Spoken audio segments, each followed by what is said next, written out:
Hai, Assalamualaikum warahmatullahi wabarakatuh dan juga salam sejahtera. Anda kembali lagi bersama saya dalam channel Afifi Arif.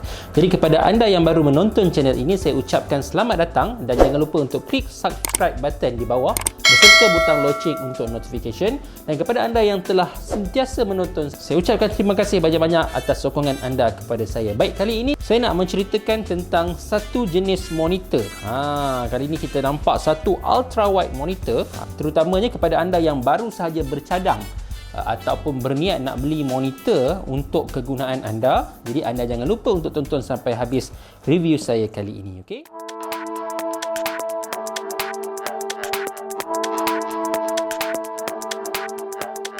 Baik. Di depan saya ni ada sebuah ultra wide monitor daripada LG, iaitu LG 29WN600, iaitu sebuah ultra wide monitor. Dia bukanlah super ultra wide dan dia bukannya monitor wide biasa, dia ultra wide. Okey, jadi anda akan boleh tengok betapa ultranya wide dia selepas ini. Jadi saya nak unboxing dulu. Ini baru sampai tadi. Jangan risau, saya beli ni daripada kedai di Shopee. Nanti saya akan sharekan link untuk membeli monitor ini di dalam ruangan description. Okey, jadi dia hantar menggunakan DHL. InsyaAllah selamat. Barang ini sampai tadi memang pantas. Hari yang saya order, dia terus sahaja hantar. Walaupun raya haji, tetapi kurier tetap berjalan. Itu yang saya paling respect lah. Okey, so dan dia ada stiker fragile, mudah pecah daripada GDEX. Okey, GDEX, tapi yang hantar dia DHL.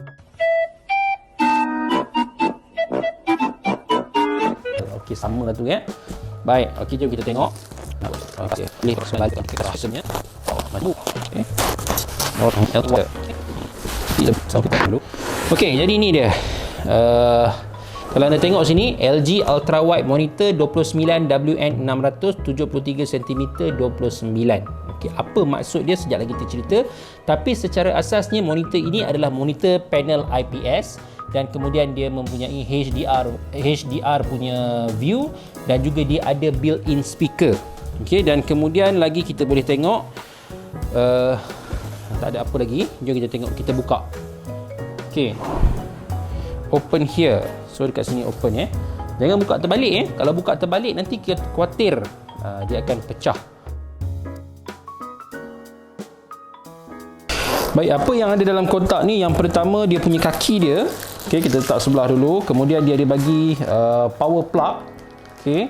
Kemudian dia bagi satu, ni pun power plug dia lah, sambung kat sini, kemudian baru sambung dekat monitor. Yang ini dia punya penutup dia punya belakang tu.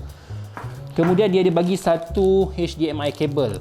Untuk anda, jika anda nak menggunakan monitor ini, kalau anda nak graphic card anda menggunakan DisplayPort, jadi anda kena beli asing. Dia hanya memberi HDMI kabel sahaja. Okey, jadi macam saya dah beli siap-siap DisplayPort kabel. Tapi kalau anda ada slot untuk HDMI, tak ada masalah. Sebab saya ada dua monitor, jadi satu monitor memang dah pakai HDMI. Jadi satu lagi memang saya nak gunakan DisplayPort. Okey, nanti saya akan tunjukkan DisplayPort apa yang saya guna. Okey, kemudian dia ada CD. CD ni saya rasa memang tak berfungsi lah. Tak ada pun tempat CD dah sekarang kan. Kemudian ada warranty card. Ni skru, jangan hilang, ada dua saja skru dia dan juga dia punya cara-cara pemasangan. Okey, dan kemudian dia bagi lagi dia punya kaki dia. Ni batang tengah dia tu untuk menyokong ketinggian dia. Dan ini adalah monitornya. Okey, so basically inilah yang ada dalam kotak tersebut. Ada satu monitor, ada kaki, ada wire. Okey. Okey, so ini adalah monitor. Okey. Di belakangnya berwarna putih, tetapi di depannya berwarna hitam. Okey, di depannya berwarna hitam. Jadi anda jangan risau sebab di belakang ni tak ada siapa nak tengok. Okey, kita hanya tengok di depan sebab monitor lama saya berwarna hitam. Jadi yang ini, tapi monitor lama saya 24 MK600. Okey, dia hitam depan dan juga belakang. Tapi kali ini monitor yang ini dia di depannya hitam dan di belakangnya berwarna putih. Jadi saya pun tak tahu apa punca ataupun apa fungsi LG buat begini. Tetapi mungkin ada sebab dia. Okey, kemudian apa yang saya nak tunjukkan kepada paling penting pada saya apabila kita hendak memilih monitor daripada segi luaran dulu, fizikalnya, yang pertama adalah dia ada VESA mount. Okey, VESA mount ni adalah benda yang 4 segi ni, yang lubang 4 ni, 1 2 3 4. Yang ini adalah jika anda ingin menggunakan monitor arm. Okey, monitor arm tu yang boleh adjust tu. dia tak payah guna kaki, so anda tak perlu pasang kaki dia. Tapi kalau anda tak guna pun tak apa.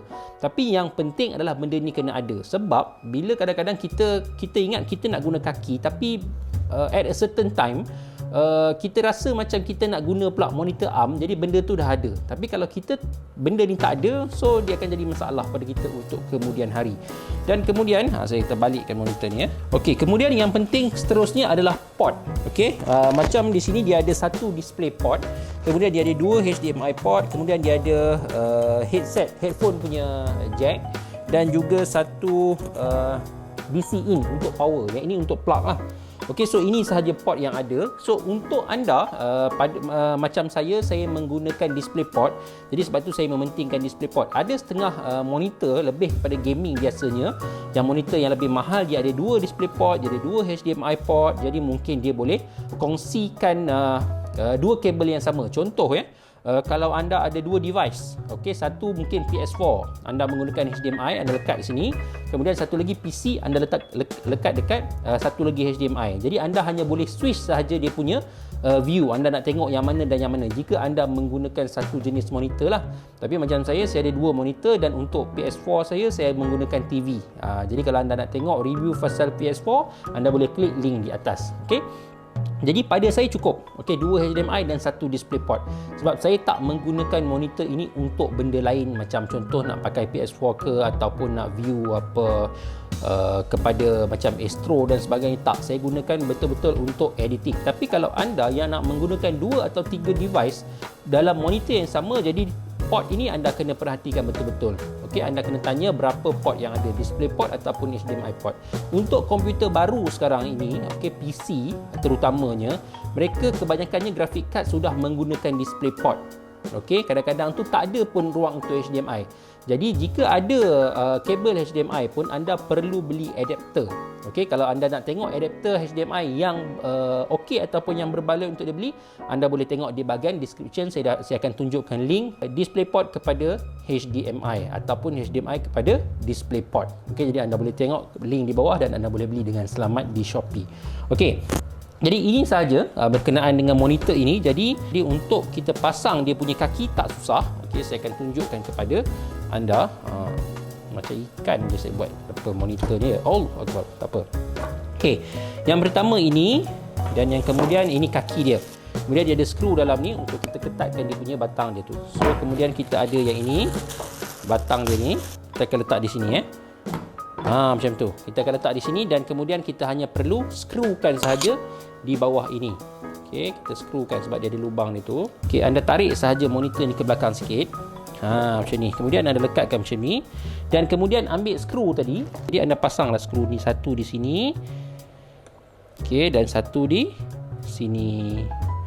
So dah settle. So anda boleh mendirikan monitor anda sebegini. Okey, untuk pengetahuan anda lagi, dia tidak ada fungsi untuk meninggikan dan merendahkan. Okey, dia hanya ada fungsi kekal sebegini sahaja. Dan anda tengoklah dia punya ultra wide dia. Okey, nak bandingkan dengan monitor lama saya.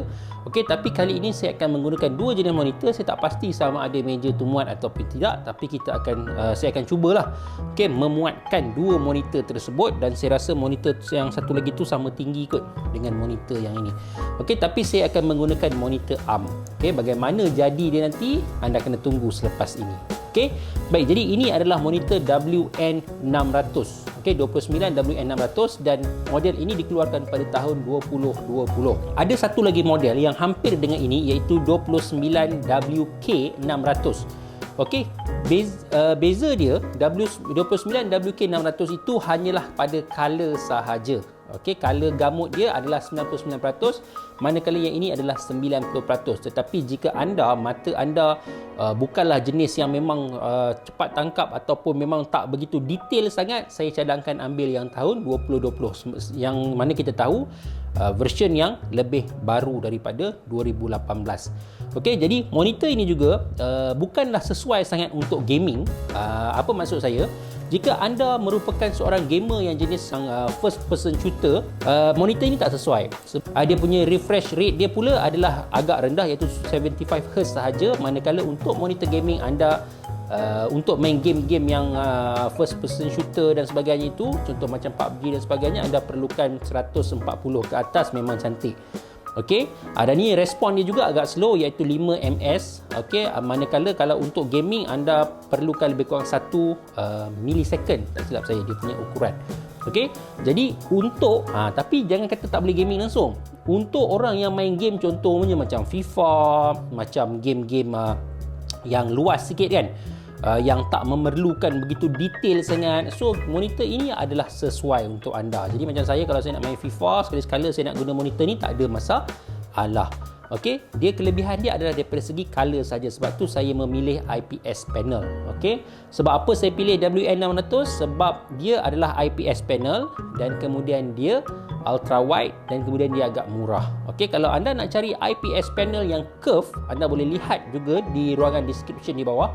Saya ada masukkan beberapa pilihan IPS yang curve tetapi harganya agak mahal. Okey, jadi sebab itulah saya memilih ultra wide IPS panel. Okey, saya tidak memilih VA panel sebab VA panel ni saya bukannya nak gunakan monitor ni untuk main game. Tapi kalau anda tak kisah jenis yang mungkin anda tak begitu detail tentang warna, tentang color dan sebagainya, anda boleh sahaja beli yang VA panel curve. Yang lagi besar pun ada. Okey, jadi kepada anda, jika anda sedang memikir-mikirkan apa jenis monitor yang anda nak beli, jika anda ada sebarang soalan, anda boleh dropkan soalan anda di ruangan komen. Mungkin saya boleh jawab ataupun kita boleh share pandangan anda dan juga pandangan saya. Mungkin berbeza ataupun mungkin sama, tetapi kita raikan pandangan anda dan juga pandangan saya. Jadi saya akan tunjukkan selepas ini bagaimana saya menggunakan monitor ARM. Jadi anda jangan lupa untuk klik subscribe dan juga tekan butang notification untuk video yang akan datang. Okey, jadi sampai di sini sahaja sesi review dan juga unboxing LG 29WN600 ini. Sampai bertemu lagi. Bye.